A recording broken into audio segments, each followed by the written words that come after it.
Welcome back to The Watch, and today we are talking about Lilo and Stitch. More specifically, the casting of Lilo and Stitch. Live action remake, because we haven't had enough. I know, like, first of all, what's the point? I mean, they're doing a live action remake of Moana, and I mean, how old is that? What are they? That's not even that old. And yet they do not touch Treasure Planet. Yeah, I would actually like it.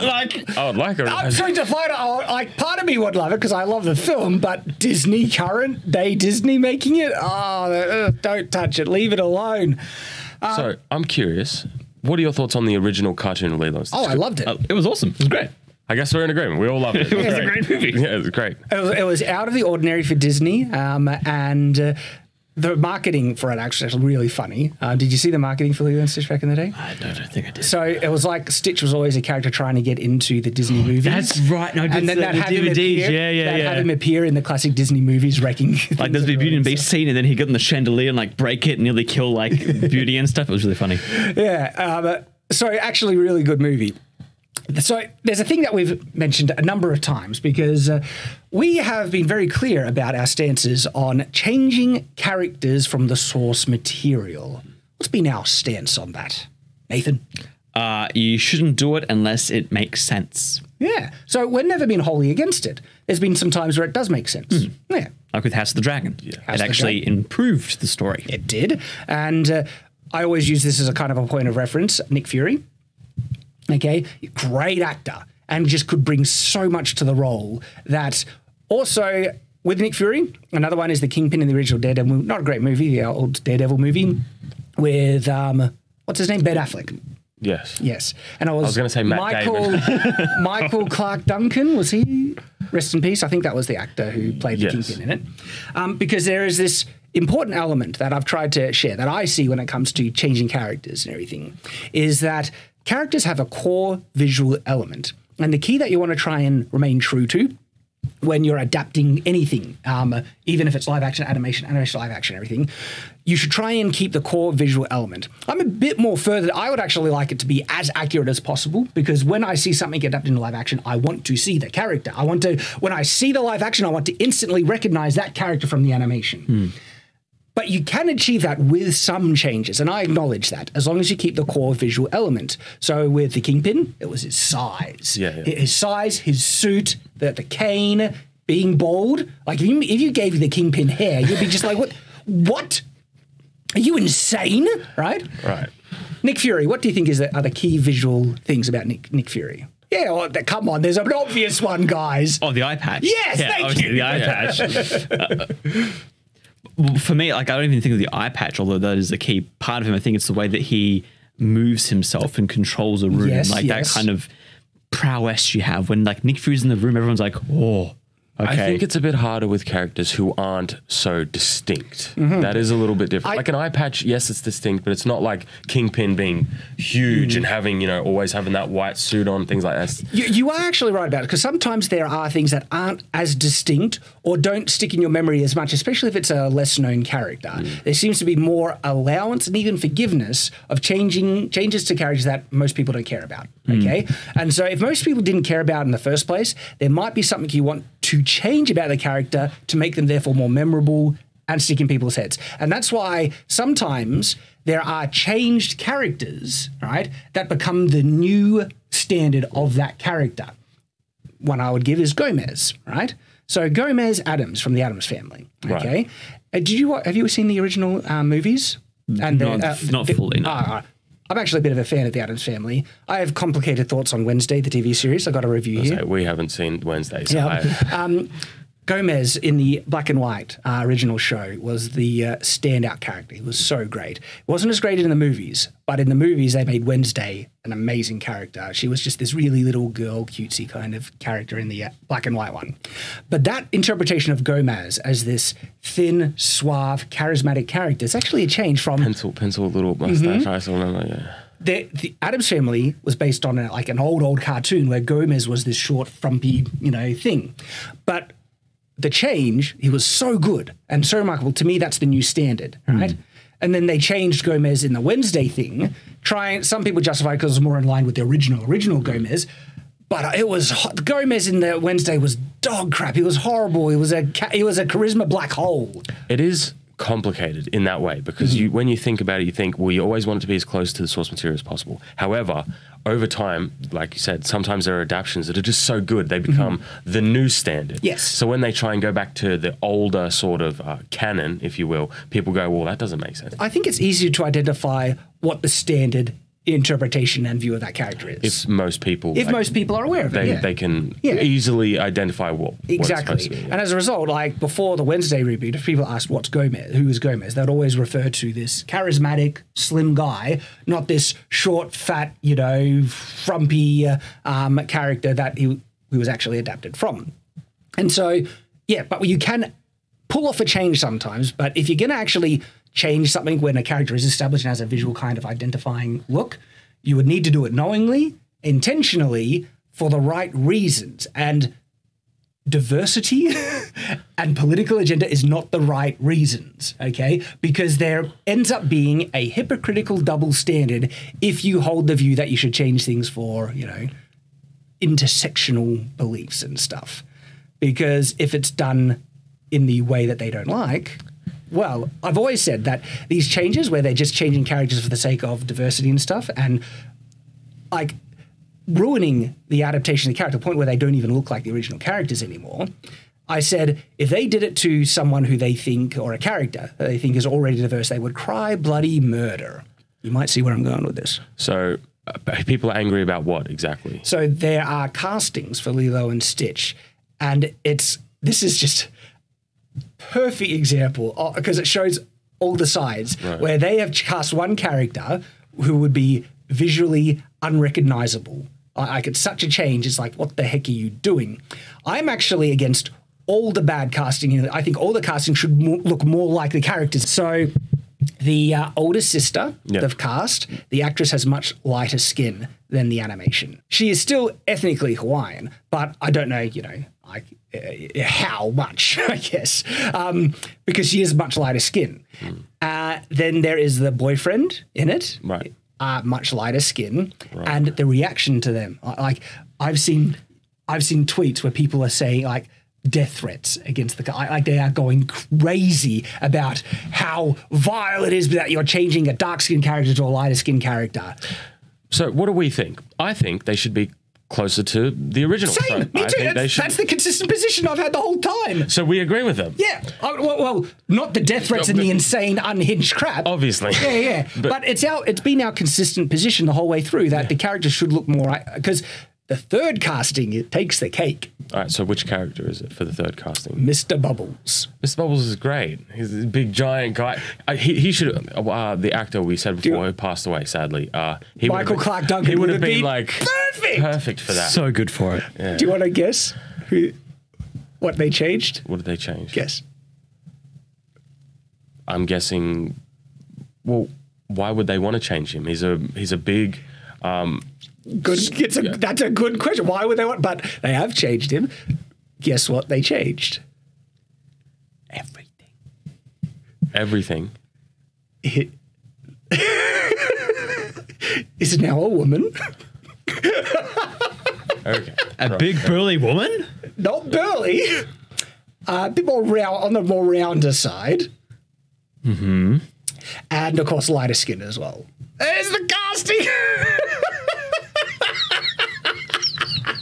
Why?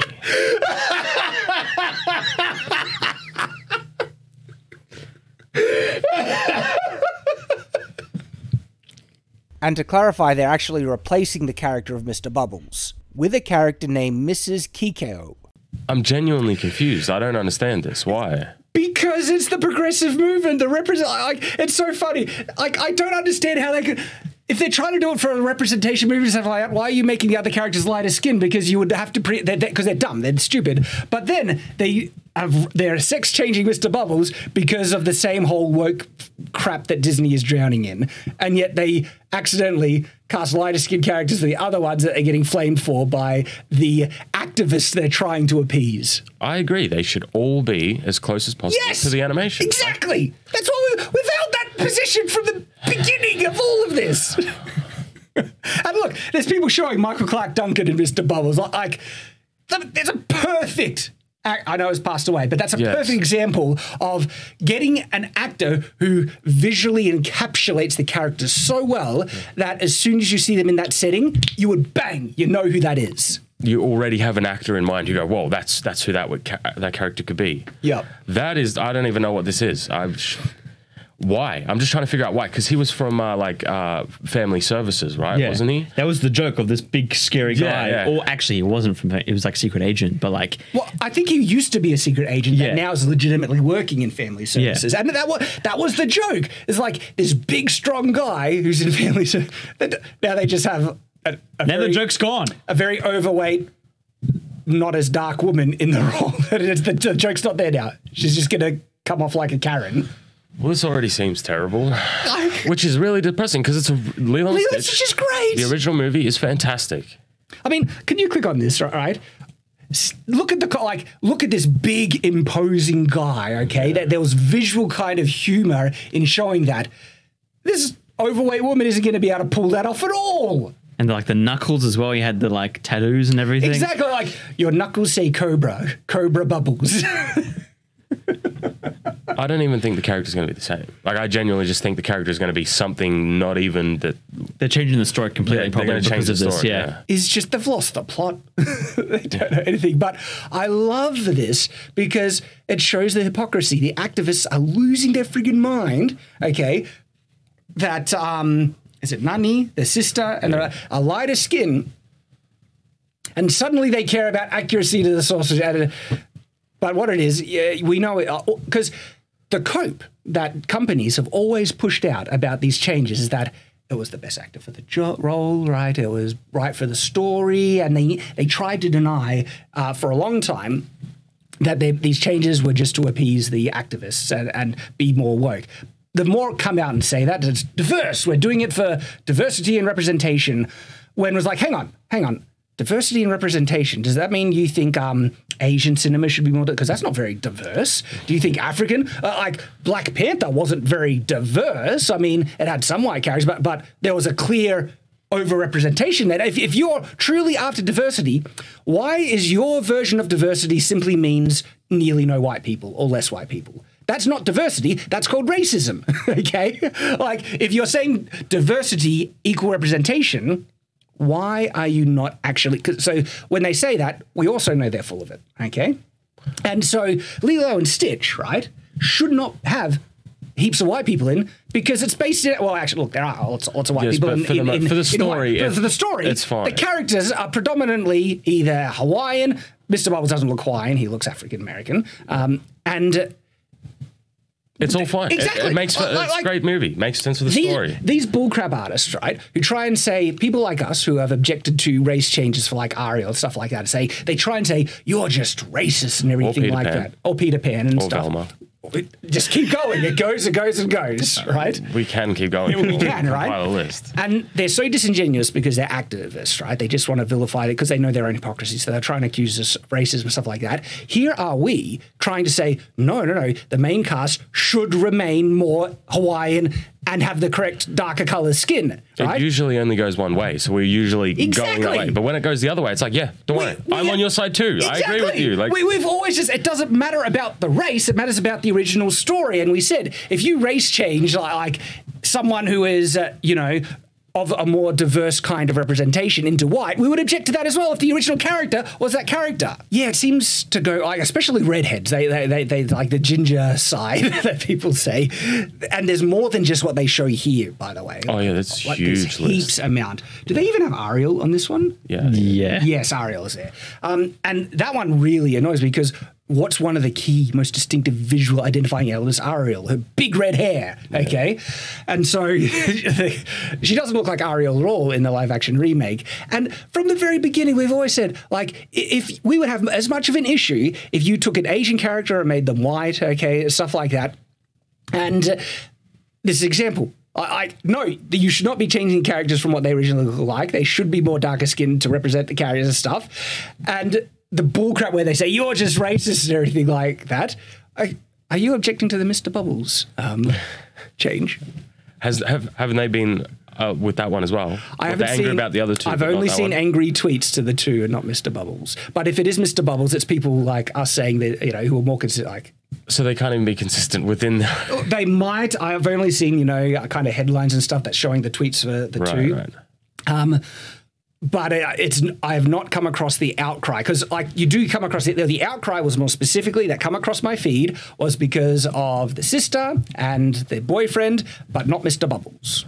But I've already started seeing articles about people defending the people who are attacking, basically saying that, oh, it's a problem that this has been, that they're not dark enough or they're not this and that. And it's like, well... Where were you for the Little Mermaid? Yeah, it's like, where have you been this entire time? Well, now it's a problem. I mean, don't get me wrong. I agree that they should be closer to their animated counterpart. But I also apply this to everything else. Exactly. Yet they reveal their hypocrisy because they're only defending it because the characters are appearing more white, which is proving the fact that their version of diversity is less white people. They're racist. Okay, that's the conclusion. Where it should be case by case, like Rurouni Kenshin, Japan, feudal age Japan. Yeah, they should all be Japanese. Right. I just thought of that. Cowboy Bebop. They race changed Jet, but they actually kept a lot of the visual elements the same with Jet. Like, he was really identified by what he wore and his robot arm and his beard. And as a result, I didn't realize they race changed when I first saw the image, because it has been so long since I saw the anime that I recognized Jet by the key visual identifiers that race change didn't bother me as much because he was Jet. I could see him. Even in the anime, though, I'm pretty sure he's darker. Like, he has a darker tone. No, he is very bright skin. I rewatched the anime recently. But I haven't rewatched it. Exactly, that's what I mean. Like, I guess because he has such a dark beard, you get the idea that he has a dark complexion. But no, he is very pale skinned. Right. Well, see, look, yes, I agree, but that when you look at him in like these sorts of shots, he does have different light has impact. Most predominantly is actually quite pale skin, but because the beard is so dark, when they when I first saw the thing, I didn't realize they race changed him at first because and that's what I mean. If you keep the key visual identifiers, you can get away with it. So it's just hilarious that this is just exposing, you know, Disney and the activists and everything for who they really are. When we've just been consistent all throughout from the very beginning. We've come full circle. Now we're on the same side. But you know, there won't be. Like, Disney will keep changing, you know, white characters to be black for the sake of the diversity when, like, what? You think it should be shocking that something that's based in, say, medieval Europe, where it's mostly white Europeans in it, like for accuracy, that should be the case. And it's getting really bothersome to me because there's a lot of, like, period European and English kind of shows that they are just race changing and throwing heaps of diverse people in it. And it's a mockery of historical accuracy. They even race changed Anne Boleyn. Yes. Have you seen the recent and Achilles one with Cleopatra? And Cleopatra. Cleopatra was Greek, by the way. She is. And so they have no respect. Nothing is sacred if it comes to European history, right? But if you dare do even the slightest, even if they're still actually the right ethnicity, like these are Hawaiian actors, but if it's the slightest, if they're a shade more white than what they should, they will cry bloody murder, yet they have nothing is sacred, they will piss on historical accuracy and even historical, you know, ethnic white people, right? Real people from history. Anne Boleyn. Have you seen, like, there's artwork of Anne Boleyn? She's one of the most whitest white people that's ever been white, right? Like, holy crap. And they race changed her because they are hypocrites and they have a disdain for the culture where this ethnicity comes from. Like, this is my history and my culture. I actually am very connected to it. I love it and that stuff, and I want to see it represented accurately. And the mockery that modern Hollywood is making of it is disgusting because they do it again and again. But again, I would absolutely object to say, like, when objecting to Lilo and Stitch, if they did it to a predominantly African film or a Chinese, Asian, Indian, same thing. It's appropriate to the setting. But it only goes one way, doesn't it? And to anybody who says that it's not happening, I mean, we've recalled just countless examples off the top of our head just from the last couple of years. Like, this is happening all the time now. Yeah. Where the race changing really goes one way. It's vast, and it might be the most occasional thing where they might make a more ethnic character appear more white, like in Lilo and Stitch. But when it does, bloody outcry. Like, do you remember the outcry that happened with Ghost in the Shell? No. So Ghost in the Shell. I wasn't connected. The live action adaptation of Ghost in the Shell. Yeah. Scarlett Johansson was cast as the lead character. Yeah. And yeah, the woke mob went crazy. They were totally against it and racist, and they called it whitewashing. Because if you go back, right, whitewashing was more common, where you'd have white characters playing roles of ethnic people and stuff. One of the things you might realize that was happening a lot because Hollywood was more predominant. And by the way, America still has a majority white population, okay? And so if you're looking at actors and other things, but still, I would actually agree that probably, well, their answer, because it's the thing, in Japanese properties, right, there are characters in Japanese properties that are not Japanese. Yes. Like Spike. This is something that baffles me because people, especially with anime, it's very like predominant in anime, where just because it's anime and it's from Japan doesn't mean that the characters are Japanese. Yes. More often than not, then they're not. Like if they're writing stories in different parts of the world. Like for example, we have the One Piece coming up. Luffy is more Brazilian than Japanese. So if he was Japanese for some reason, that would be weird for the anime. But it seems that they're trying to at least cast those people close to their counterparts. And so with Ghost in the Shell, it's a little hard. I think she might have been supposed to be Japanese. Their interpretation, or what they tried to present in the film, was that she was Japanese originally, but then she gets an android body, and the android body is Scarlett Johansson. Okay. But still, if it was, I don't know enough about Ghost in the Shell if it was supposed to be a Japanese android. And if it was, accurate, I'll always be accurate to the source material. Okay. So same thing. We're just being consistent here. And now that earlier, it's hilarious. My main takeaway from all of this is just make them as close as possible to their original counterparts. That's it. That's it. I don't care what character it is. Yeah. Just do it for all of them. Exactly. And if it's a film based in Hawaii, guess what we want? If it's a film based in Japan, guess what we want? But if it's a film based in medieval history, Europe, guess what we want? It's not hard. It's really not. Yeah, so this has just been a hilarious bit of news that has arisen. What do you guys think? We look forward to reading your comments, and as always, stay on watch.